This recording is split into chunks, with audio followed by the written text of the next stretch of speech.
A new kind of influencer has been born. The chronic illness influencer. And some are attracting huge followings. My name's Hannah, I have a stoma, and one day I want to have kids. So, how's that happen? Celebrities have started to open up about their own chronic illnesses. Lady Gaga shows fans what it's like to live with chronic pain. Gomez revealing she's been battling lupus for over a year. But with success has come suspicion. It's like seeing clones, the copycats who buy the same things, the same wheelchairs, the same color service dog. Huge online communities have formed of people determined to prove that some chronic illness influencers are faking it for money, fame, and attention. And it can get extreme. They shared my address. I started to become really hypervigilant that people would just be outside my flat, and I kept my blinds shut, my windows shut. How far are the doubters prepared to go for proof? And how far are the influencers prepared to go to provide it? I feel that they're not being believed. What happens is they then will try and prove their illness, and they will worsen and heighten their behaviour. They are really hurting themselves, and at that point is when this becomes deadly.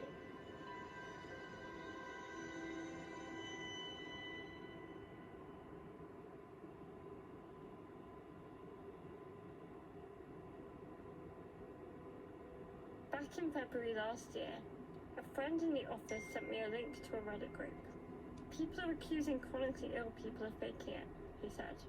That text eventually sent me down a rabbit hole. I spent most of last year investigating the chronically ill community. When I first entered this world, I got it.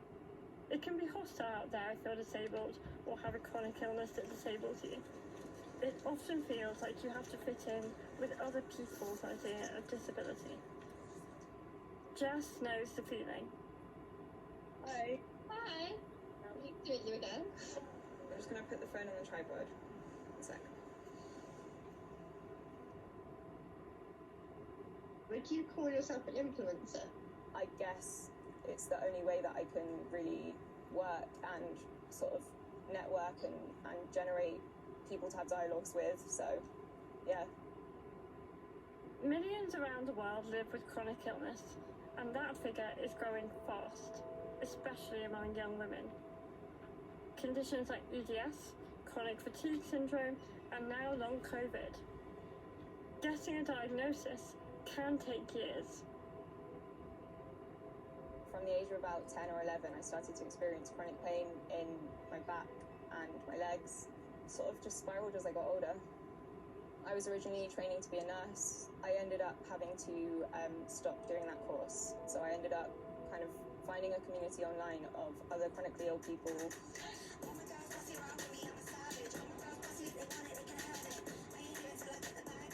That was really, really comforting and helpful. In just a few years, the chronic illness community has swelled. The hashtag chronic illness now has almost 4 million posts on Instagram and over 1 billion views on TikTok. People from all walks of life have found solidarity as they shine a light on invisible illnesses. Alex, not her real name, lives on the west coast of America. At the time, I wasn't able to leave the house a whole lot, and I got a lot of support from people who were sympathizing with the issues I was going through because they had been through it. Suggestions on things to bring up to my doctor, comforting me, saying, hey, if you're not experiencing this, you're probably not dying, which at the time, at 18, not knowing what's going on with my body, I was pretty scared of. But as I started to get answers, there was this really weird culture of people who would try and list off kind of how much worse they were, and you get people who list every single diagnosis, or sometimes even their medications, or like people who compete with, look how high my heart rate got today, or how low my blood pressure got, which I used to do, annoyingly.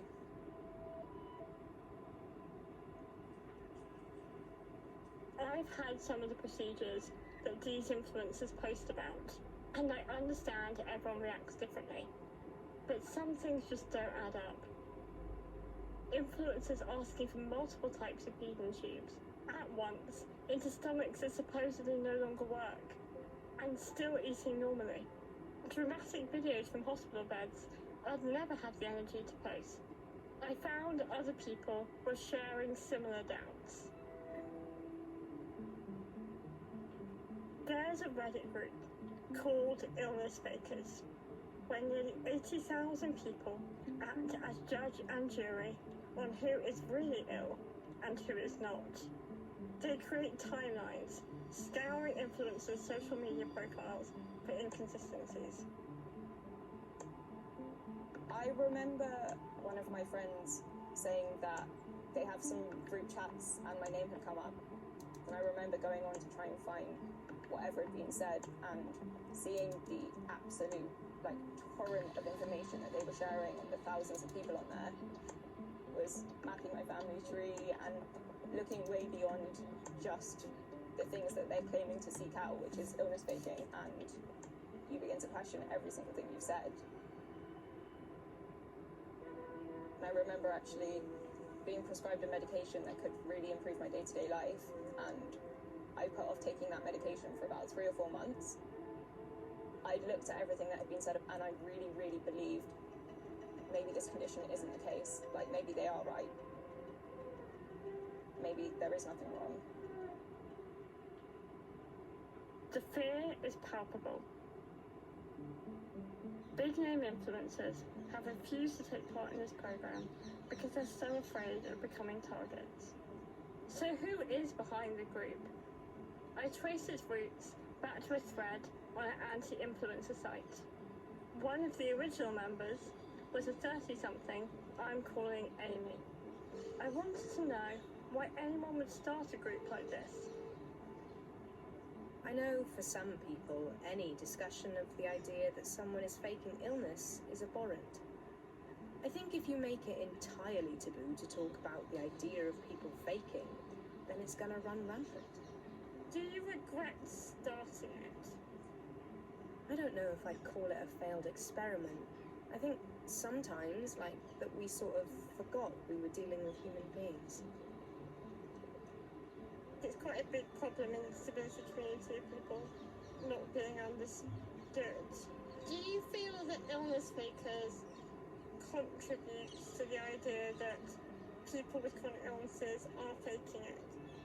When it comes down to it, I feel like people were posted who I don't believe were faking. We're not saying women lie, because most of us ourselves were women with chronic illnesses. This is when it hit me. Things are getting so personal, because for people like Amy, it is personal. As I investigated, I realised many of the accusers are chronically ill themselves. They're furious at the idea that people are faking illnesses, their illnesses, for fame, attention, and money. Her struggle with terminal brain cancer won the sympathy of hundreds of thousands of followers on social media here and overseas, which she then parlayed into a nice little earner, a wellness app, a cookbook, and celebrity appearances. In 2015, wellness influencer Belle Gibson was outed as a faker, sparking outrage across the world. Do you take responsibility for driving any people away from conventional medicine in seeking treatment for their cancer? I accept that might have happened. As I explored the world of illness fakers, one word kept coming up: munchies. It's short for Munchausen. I needed to talk to leading expert Dr. Mark Feldman, who defined a new category of Munchausen syndrome.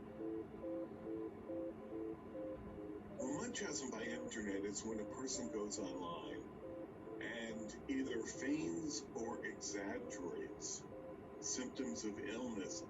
And so how can you tell that someone has Munchausen by internet and isn't just genuinely sick?